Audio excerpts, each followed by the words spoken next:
Welcome to the steno tutorial. Channel को subscribe जरूर करें।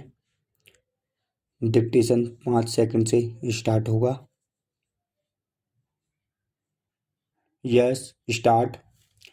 यह मानना ही होगा कि भारत का हिंदू समुदाय पहचान और सत्ता के मामले में इतनी अच्छी स्थिति में कभी नहीं रहा।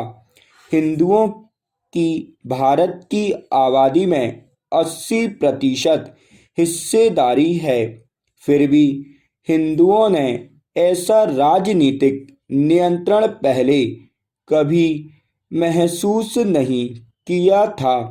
आज समुदाय को लगता है कि उसकी महत्वाकांक्षाओं को प्रतिनिधित्व और समर्थन मिला है। नए मंदिरों से लेकर योग व आयुर्वेद तक सब मुख्य धारा में है। शीर्ष पर भाजपा सरकार का भी इस समुदाय के प्रति झुकाव लगता है। ज़्यादातर पारंपरिक मीडिया भी हिंदू एजेंडा का समर्थन करता है।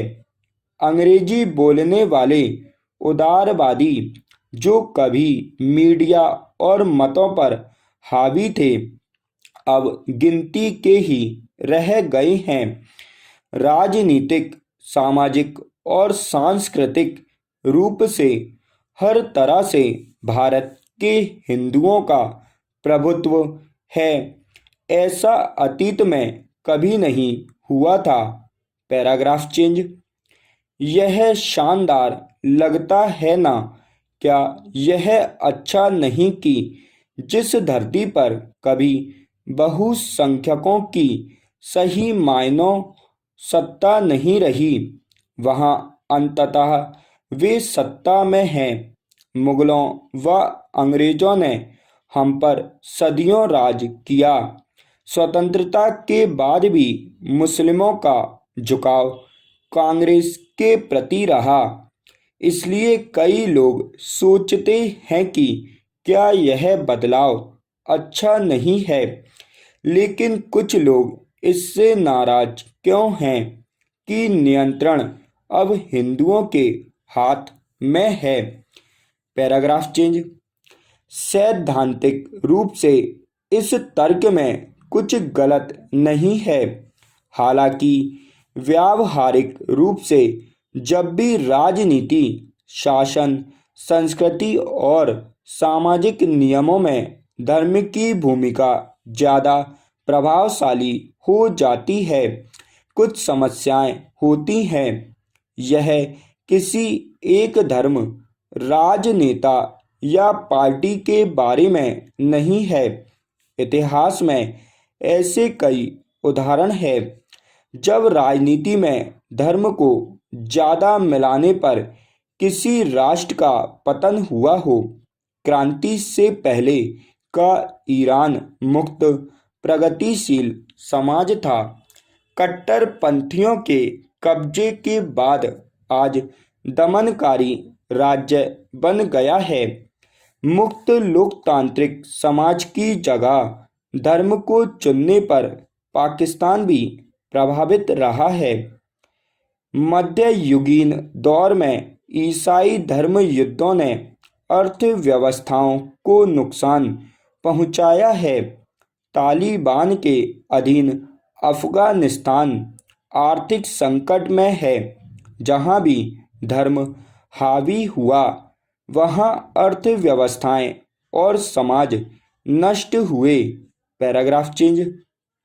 कोई कह सकता है कि हिंदू धर्म अलग है और सहज रूप से श्रेष्ठ है। हालांकि यह धर्म की सीख या ग्रंथों के बारे में नहीं है। देश तब प्रभावित होता है जब एक समाज न्याय, स्वतंत्रता, समानता, अवसर, इंफ्रास्ट्रक्चर, अर्थव्यवस्था जैसे मूल्यों से ऊपर धर्म को रखने लगता है। जब धर्म हावी होता है तो राजनेता प्रगतिशील एजेंडा की बजाय धार्मिक एजेंडा अपनाने पर सराहे जाते हैं। यह फिसलन भरी डगर है जहां अंततः कट्टरवाद का कब्जा हो जाता है। भले ही हम हिंदू इस पल के हकदार हैं, लेकिन हमें इसे हदें पार नहीं करने देना चाहिए। Paragraph change. इंसान जैविक रूप से ही प्रजातीय या जातिगत होता है। हमारे जैसे लोगों से संबंध बढ़ाना और हमसे अलग लोगों के प्रति विमुखता हमारी अंदरूनी प्रवृत्ति है। यह आदिम कबायलीवाद या जनजातीयता हमें जंगलों में सुरक्षित रखती है। हालांकि यह आधुनिक देश, खास तौर पर भारत को चलाने में बाधा है। भारत तथाकथित कबीलों से भरा है। यहाँ किसी भी देश से ज़्यादा संस्कृतियाँ, भाषाएं, धर्म हैं। अगर हम देश को कबीलों और जनजातियों के आधार पर चलाएंगे तो कभी सुशासन और अर्थव्यवस्था बढ़ाने पर ध्यान नहीं दे पाएंगे। अंग्रेजों के जाने पर आधुनिक भारत की परिकल्पना काफ़ी बेतरतीबी से हुई थी। पूर्वी व पश्चिमी पाकिस्तान को काटकर अलग देश बनाना ही बताता है कि यह बहुत सहज योजना नहीं थी। हालांकि आधुनिक भारत की परिकल्पना में एक मुख्य गुण था धर्मनिरपेक्ष लोकतंत्र, जहां सभी बराबर थे। अंग्रेज आधुनिक लोकतंत्र बनाने के लिए अदालतें, संसद, कार्यकारिणी व नौकरशाही जैसे संस्थान छोड़ गए थे। ये संस्थान आज भी कुछ सबसे आधुनिक राष्ट्रों में मौजूद हैं। खुशकिस्मती से हमने भी इन्हें सहेज कर रखा है। अगर हम सिर्फ धर्म की परवाह करेंगे और इन संस्थानों की रक्षा नहीं करेंगे तो आधुनिक राष्ट्र बनने का मौका गंवा सकते हैं। Paragraph change.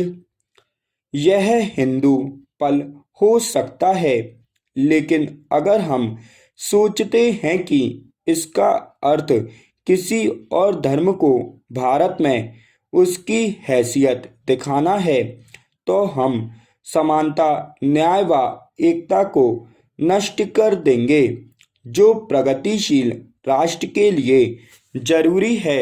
और जो सोचते हैं कि यह सब सरकार के बारे में है, तो दोबारा सोचें। अंततः यह लोगों के बारे में है। राजनेता वही करते हैं जो लोग उनसे चाहते हैं। इस हिंदू पल का आनंद लें, लेकिन भारत को भी अक्षुण्ण रखें। स्टॉप।